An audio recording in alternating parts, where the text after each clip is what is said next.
going on, even though we already have a confession from the deputy. Colonel Danwi.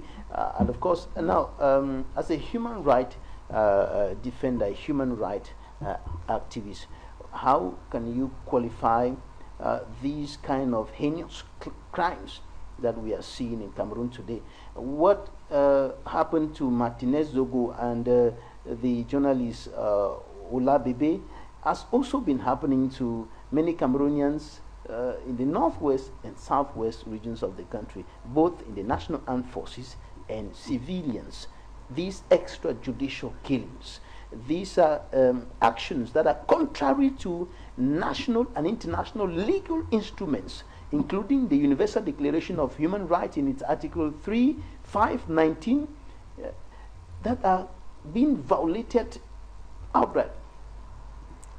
Okay, Mr. Babila, thank you once more. Permit me to start with a little observation of what Prof said here. Well, I heard Prof made mention of the fact that in fact, what happened to Martinez Zogo is not something that had been expecting or to happen in Cameroon, especially to a journalist, because he says that there's a freedom of the press in Cameroon, citing the fact that there are so many media institutions. Permit me to say that what happened to Martinez Zogo is not the first time some such thing happened in Cameroon. We have recorded so many such things as such.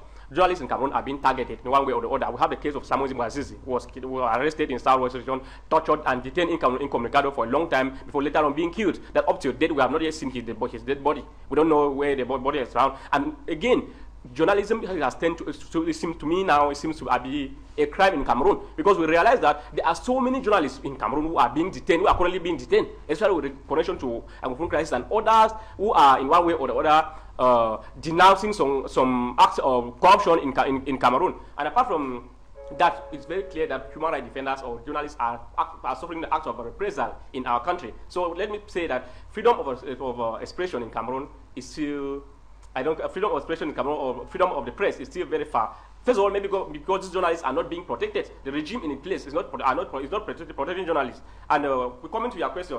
Let me say that what is happening to Martinez Zogo, and that has happened to other Cameroonians in the northwest and southwest region of Cameroon, the major problem, what I know, is that it's because of impunity. There is a lot of impunity within the culture of impunity within the regime itself. Because when something as such happens, the government is supposed to make sure that the competent authority carry out proper investigation to arrest all those who are involved in such acts and prosecute them accordingly. Because that's the only way of scaling those who are behind such acts. Because when somebody does something and the person is not investigated and arrested, it will give the opportunity for another person to go ahead doing the same thing, thinking that they are the one that owns the law, especially when you have connection within the government. Because sometimes some of these people will tell you that nobody can do anything to me. So some people saying that, so this one has committed a crime, so I've done this, I've done this. Nothing will happen. And you go to justice, sometimes when you go to justice, since the judicial system is first of all very corrupt, you go there with the process, you have someone or something happened, they call you there, you go there and try to corrupt the institution. So I'm first of all saying that at least what happened to Cameroon is just, let me say, like a relief. I pray that because what has just happened, because the kind of personality I've been arrested in this particular case of Martinez Zogo,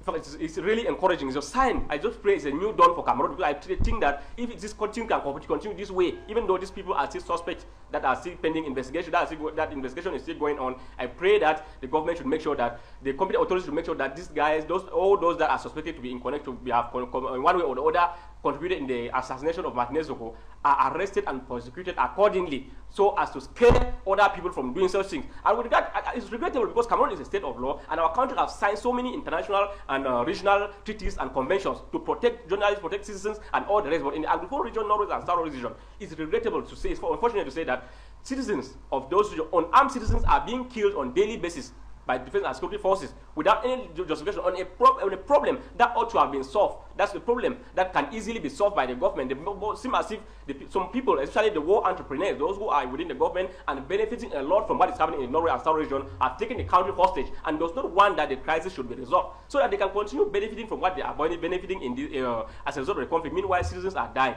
even virtually on daily basis. We have either civilians who are being killed by separatist fighters or by the defense and security forces. We have dwellings, properties of civilians that are being destroyed on daily basis. Whether it's a civilian that's being killed, or it's a member of the separatist armed group, or it's a member of the defense and security forces, they are all Cameroonians. We cannot be taking the life of Cameroonians to sacrifice on a problem that we can easily solve without any problem. Because this issue we have continued to say is that this is an ideological problem. What is happening in the North and Southwest region of Cameroon is an ideological problem, and you cannot kill an ideological problem with the use of violence. And it's only dialogue that can solve this problem. We'll come to that shortly. We'll come to that shortly. And now, Prof, preliminary investigations have revealed that there's a probability that the intelligence services of this country were involved in the killing of Martinez Zogo, especially with the confession of the colonel. When security services, intelligence services of a nation are linked to such terrible crimes, what do we read within the lines about the safety of citizens, even the safety of the President of the Republic?